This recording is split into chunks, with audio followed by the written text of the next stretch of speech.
நிச்சயமாக நிகிதா. தென்காசி மாவட்டத்தில் 5 சட்டமன்ற தொகுதிகளிலும் நடைபெற்ற தேர்தல் முடிவுகளில் எந்தவித சட்டமன்ற உறுப்பினரும் தாவேகா பெறாத நிலையில் இங்குள்ள மாவட்ட செயலாளர்களின் அட்ராசிட்டி அதிகரித்துள்ளதாக எதிர்க்கட்சியினர் குற்றச்சாட்டை தெரிவித்து வருகின்றனர். அதாவது தென்காசி மாவட்டத்தில் அரசு மருத்துவமனை மற்றும் அம்மா உணவகங்களில் மாவட்ட செயலாளர்கள் ஆய்வு என்ற பெயரில் சோதனை செய்வது இங்கு குற்றச்சாட்டாக எழுந்துள்ளது. அதாவது சமீபத்தில் தென்காசி சங்கரங்கோயில் பகுதியில் நடைபெற்ற ஒரு விபத்து ஒன்றில் வடமாநில தொழிலாளர் கை இழந்த சம்பவம் பெரும் பரபரப்பை ஏற்படுத்தியது. இது தொடர்பாக அரசு மருத்துவமனையில் மாவட்ட செயலாளருடன் மருத்துவ பிரிவை சேர்ந்த பெண் ஒருவர் ஆய்வு செய்ததாக ஒரு சர்ச்சையானது வெளியாகியுள்ளது. தற்போது இது குறித்த வீடியோவும் அவர் வெளியிட்டுள்ளார். தான் ஆய்வு செய்யவில்லை, இது குறித்து கேள்வி கேட்கவே சென்றுள்ளதாகவும் அவர் ஒரு வீடியோவையும் வெளியிட்டுள்ளார்.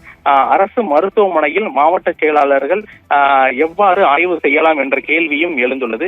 இதேபோன்று கடையநல்லூர் மற்றும் செங்கோட்டை பகுதிகளில் உள்ள அம்மா உணவகங்களிலும் மாவட்ட செயலாளர் தங்கள் நிர்வாகிகளுடன் சென்று சமையலறை வரை உள்ளே சென்று ஆய்வு என்ற பெயரில் ஆய்வு செய்வதை செய்துள்ளனர். அங்குள்ள உணவுகளை பரிசோதித்தும் அங்குள்ள அரிசி மற்றும் உணவுப் பொருட்களை ஆய்வு செய்துள்ளனர். இது குறித்த வீடியோவும் வெளியாகி ஒரு பெரும் சர்ச்சையை ஏற்படுத்தியுள்ளது.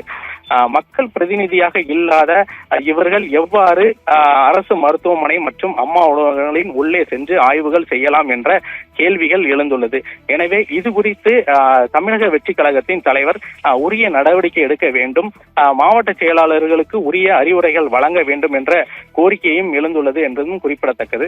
தற்போது அரசு மருத்துவமனை மற்றும் அம்மா உணவகங்களில் மாவட்ட செயலாளர்கள் உள்ளே சென்று ஆய்வுகள் நடத்தியது எவ்வாறு, மக்கள் பிரதிநிதியாக இல்லாத நபர்கள் எவ்வாறு ஆய்வு செய்யலாம் என்ற ஒரு கேள்வியும் எழுந்துள்ளது என்பதும் குறிப்பிடத்தக்கது. நிகிதா.